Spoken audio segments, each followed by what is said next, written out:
If you've tried every tip out there for fixing procrastination, but you're still procrastinating, this video will change everything. I've been a learning coach for over 13 years and I've worked with over 30,000 students, helping them beat procrastination using science and research-backed protocols. The thing is, most common procrastination tips don't work long-term. And that's because they only address the symptoms of procrastination rather than solving the root cause. If you genuinely want to fix procrastination, then you have to understand why we procrastinate in the first place. So in this video, I'm going to break down the real reason we procrastinate and then give you 3 strategies that you can use to beat procrastination once and for all. What is the cause of procrastination? Procrastination is not about you being lazy or tired or getting distracted. What you need to understand is that procrastination is an emotional coping strategy. Let's say that there's this big task that we need to do, like this huge report we need to write up, and we know it's going to take us a few hours. Our brain is then going to assess this task and give rise to feelings like a fear of failure, doubt, boredom, irrelevance, anxiety, a sense of perfectionism, and dread. And so these are the emotions that we feel about the task. And what our brain wants to do is it wants to escape this feeling. It wants to get rid of these emotions. And there are 2 ways that it can do that. The first way is the logical solution, which is to actually just do the work. Do the work, and then the task is complete, and therefore we don't feel the emotions anymore. However, doing the work takes a lot of energy, and it takes time. And our brain is highly adapted to saving energy. So if there is an easier option, it's always going to feel the tendency to go down that path. It's very good, and you probably realize this, at trying to avoid unnecessary work. And so there is actually a second way of removing this emotion, which is faster and much easier, which is to just seek a short-term dopamine hit. Thousands of years ago, it would have been really hard to get, but in the modern day, it's very easy with social media and modern technology and games and the types of distractions that we're surrounded by now. And by engaging in this short-term dopamine hit, it's able to get short-term pleasure, which overrides these emotions. And now the problem is gone. We still have a task that's due, but we're no longer feeling all of these negative emotions because of it, not because we fixed the problem, but because we just distracted ourselves. And the dangerous part is that this creates a chemical addiction, just like a drug addiction. We start with an emotional feeling that we want to avoid, then we fix it with short-term dopamine, aka procrastination. We experience then a feeling of relief, which means that the next time we feel these negative emotions, we're more likely to resolve that through short-term dopamine again because it was so effective last time. And this is the habit loop. And so not only if we do this are we procrastinating, but do it enough times and we become addicted to procrastinating. And one way that you can check whether you've become addicted to procrastinating is that you can check for signs of withdrawal, just like you would check for signs of like a drug withdrawal. Here's what you do. Figure out the things that you normally procrastinate with. Write down a list. It could be your social media or apps, it could be games that you're playing, whatever it is. And then do your best to try to block those things. Make them unavailable, deactivate accounts, whatever it is. And then spend a few days or a week or so just trying to get through your tasks. If you are a low-level procrastinator, you'll find that your productivity goes through the roof. You're suddenly much more focused and it's much easier to get your work done without procrastinating. However, if you have started developing an addiction of procrastination and you're dependent on it, you'll find that you start seeking new forms of procrastination. And I speak from personal experience. A couple of years ago, I felt I was procrastinating a lot and I was getting sucked into my phone too much. And so I did this, and what I found is that I started looking through the App Store to find mobile games that I could play. And I generally don't play games on my phone, but I was looking for these distractions so that I could feed that desire for the short-term dopamine hit. And so if you find after doing this that you are seeking new forms of distractions, this means that you have formed a dependence on removing these negative emotions associated with hard work using short-term dopamine, short-term relief. So now, knowing all of this, what can we do to actually beat procrastination forever? Well, the first thing is just acknowledging that procrastination isn't about you avoiding tasks, It's about you avoiding emotions. So a lot of the common strategies and tips and tactics out there for eliminating procrastination, they can be effective and you should be doing those things, but it may not be enough if it doesn't tackle the emotional element. Let me map out some of those tactics on this diagram. One common strategy for eliminating procrastination might be to break down your big task into smaller parts or smaller steps. The reason this can be effective is because it tries to take what could be overwhelming and it says, hey, it's more achievable, aiming to reduce the amount of negative emotions we feel with it in the first place. Now, this is an effective strategy, and I 100% recommend that you do this if you are struggling with procrastination. Having said that, this doesn't always work. Where it might fail is when you have so much work that you need to do that even the process of breaking it down is overwhelming, and then we procrastinate doing that step. Or even after breaking it down, it feels like so much that we get overwhelmed regardless. Another strategy that I commonly recommend is to optimize your environment, remove distractors, block those apps, make it harder for you to access that short-term dopamine. This can work by cutting off this part here. So this would be blocking distractions.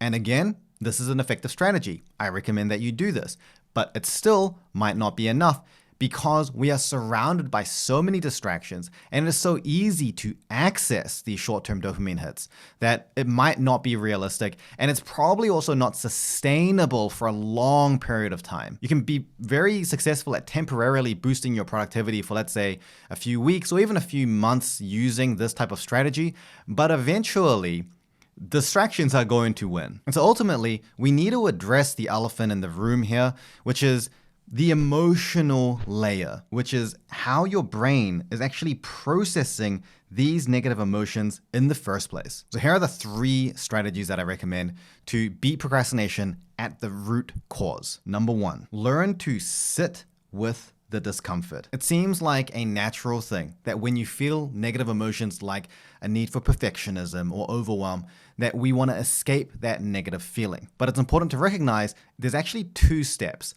Number 1 is noticing the negative emotion, and number 2 is this almost subconscious habitual decision that we make to escape that negative emotion. But there is an alternative, which is to just sit with that discomfort. And I believe this is an incredibly important skill to develop for life. Instead of automatically trying to escape the negative emotion, learn to just recognize it, acknowledge the feeling, and without running from it, just sit with it, acknowledging it, feeling the feeling, and noticing what it's like to just coexist with that feeling. And here's what I recommend. Use a 1, 2, 5 strategy of progression. Start by just noticing the feeling and sitting with it for just 1 minute, 60 seconds. See how that feels. Once you can do that, try for 2 minutes and then try for 5 minutes. Show yourself that you can handle this negative emotion, that you can sit with it. If you do have a strong procrastination addiction, this will be challenging. It will feel uncomfortable. And that's kind of the point, is to feel uncomfortable, but be okay with that. And once you're able to hit 5 minutes, you will naturally feel that not procrastinating feels much easier because we feel less of the compulsion to immediately escape it. And over time, if you continue to train this, it becomes a habit. You condition your brain to no longer feel the need to automatically escape. And this is the long-term solution to beating procrastination. Once you can do this, the other tactics that I mentioned, like breaking things down into smaller steps and blocking distractions, these are the tactics that you use for when you really, really need it, when there's lots of distractions or you're really, really tired. But on the day-to-day, you should be able to focus without procrastinating, getting your work done much more easily. So that was the first strategy, just learning to sit with the discomfort. By the way, I'm giving you 3 strategies in this video.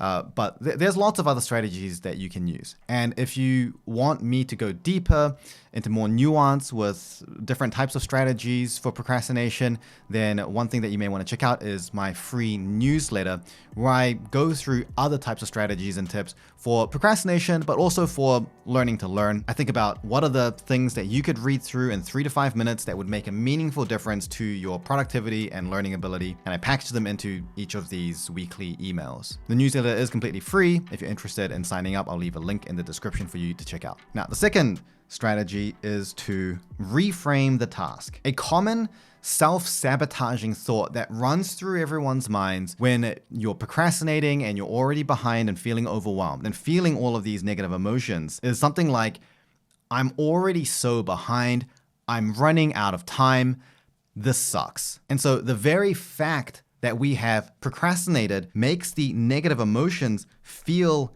even worse. It heightens the impact and magnitude of these negative emotions. And instead of motivating us to actually, do the work, which is obviously that logical step here, because this short-term path is always available to us, it actually just makes us procrastinate even more. Usually, until the risk and consequence of not doing it is so overwhelmingly urgent that we are motivated by the consequences of failure. And that is a very stressful way to try to be productive, and also just very high risk. And so a much healthier and very simple but surprisingly effective strategy is to just reframe the way we interpret the situation. Instead of saying, I'm so behind, it feels so bad, this sucks, we reframe it into something like, I'm not starting late, I'm starting now, making even one bit of progress. If I can cover just 1 or 2 more concepts today, then I'll be in a better place at the end of today than I was yesterday. And so what we're trying to do with reframing the task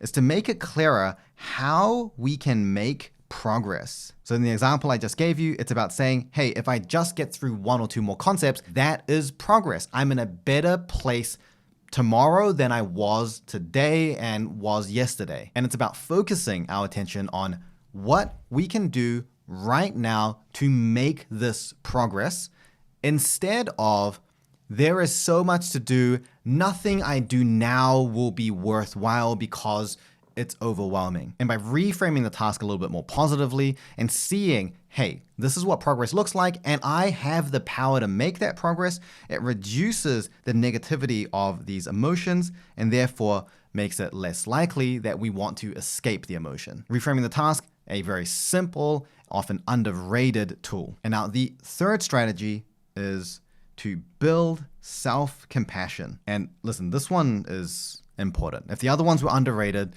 this one is even more underrated. Procrastination, once it becomes a habit, once we become addicted even to procrastination, it's more than just avoiding the task and avoiding the emotion. There is a layer of guilt and eventually a layer of shame with how much we procrastinate.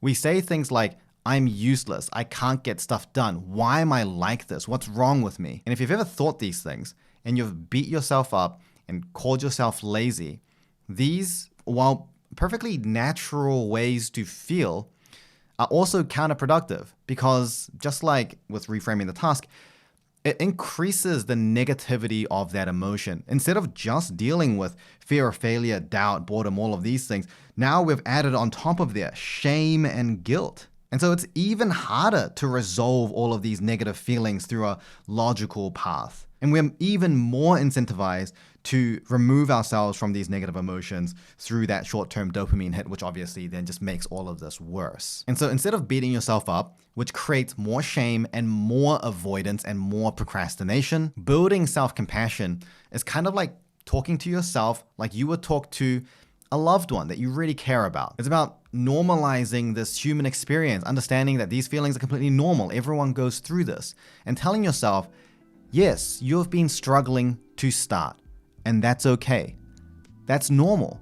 Lots of people feel this way. But what counts is what I do for myself now. Building self-compassion is about building the emotional and psychological safety that says, yes, it's okay to feel this way. Now let's take action and do something about this. And if you do these things and you combine it with those tactics, like I mentioned before, then procrastination will no longer have a hold over you. Now, procrastination is also just one of the challenges you might be facing. So if you're serious about becoming a top learner, then you might also be interested in checking out this video here where I share some of my other top productivity tips. Thank you so much for watching. Be kind to yourselves, and I'll see you in the next one.